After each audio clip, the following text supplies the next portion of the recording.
Ay, so ayan, kasama ko na naman si Mother Earth. Mag-hi ka, ma. Ay, so nandito kami ngayon sa papuntang palengke ng bayan ng San Jose. So mamimili kami ng stock, no? So dahil Sunday at pasukan na naman bukas, kailangan na naming mamili. Dahil nga guys, Sunday na ng hapon at mag-alas 5 na, medyo sarado na yung mga binibilhan namin. Dito kami malapit sa Riverside.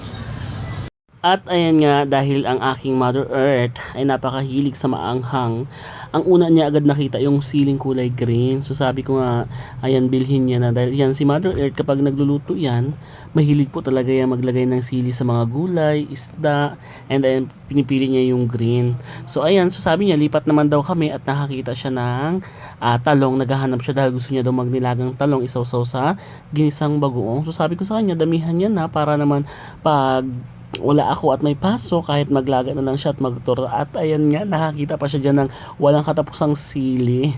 Ayan, so hindi ako nagmana sa kanya kasi ako po ay hindi talaga mahilig sa maanghang. Yan si mama, every time talaga nakakain, gusto niya laging may sili. So sa part naman na to, so ayan, pinipili niya yung fresh na kamatis. Nagagalit siya kapag ako daw kasi nagmamarket, kahit bulok pinipili ko na. Sabi ko sa kanya, basta mura ma, binibili ko. Ayan, so nagbayad na rin kami dyan, and eto yung talong, hindi niya pa rin tinigilan sa moment na hindi ko ba alam kung ano meron dyan sa talong. Sabi niya kasi kapag mataba daw at medyo malaki na, magulang na daw, pangit na rin naman daw ilaga at isawsaw sa talong. After kapili ng kapili, natapos na rin at nabayaran na namin yung kanyang pinamili. So ayan, nakapamili na kami ng gulay. Mahal ba ang gulay ito, ma? Mahal ba? Tandok na 80. Sa atin? Dito, kamusta ang presyo ng mga gulay? 60 lang. Mas mura dito? Pag-enta kapag dito sa may Riverside. Yan. So ngayon ay bibili na kami ng isda. Punta kami sa isdaan. Ipon. 1 push lang. Per kilo nga. Sa daan ng kilo doon. Ay, yung luto na, yung hilaw pa. Pang ano mo? Sa lagi natin. Sige. Tingin tayo. Wala tayong atong isda ngayon eh. Kain ka lang dito. Itlog na maalat. Nagkakain ka pa niyan? Tao. Sino maliit nga lang? 50 po. 15 daw. Saan daw? Pusit yan. Galak ko na yun. Tatlong 50 po. 20 po. Ay, isang tumpok?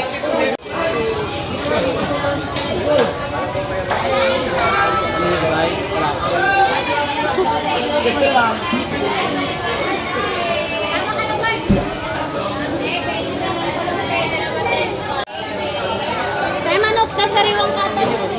Awan na lang.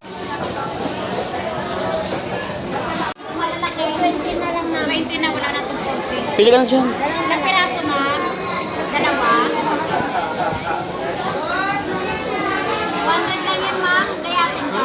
Yun na yan? 100 po. Anong ilahok mo dyan? Ang? Nagala kami ng isang piraso bangus. Ano ang meron mo? Doon sa Asata. Yeah,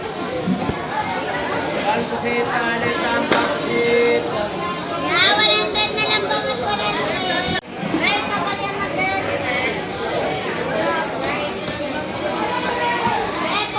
Bilhin. Ano pa nakalimutan natin? Ano pa ang bibilhin natin? Ayun, so bibili namin bigas.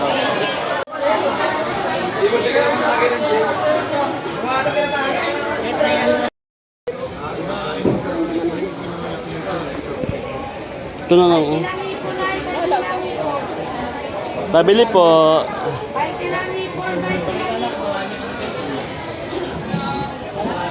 Nga po dito.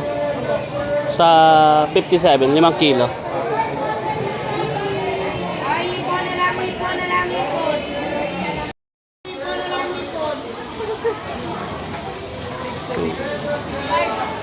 Wala ka nakalimutan? Ipo na lang, ipo na lang, ipo na lang, ipo. Very percent. Oops.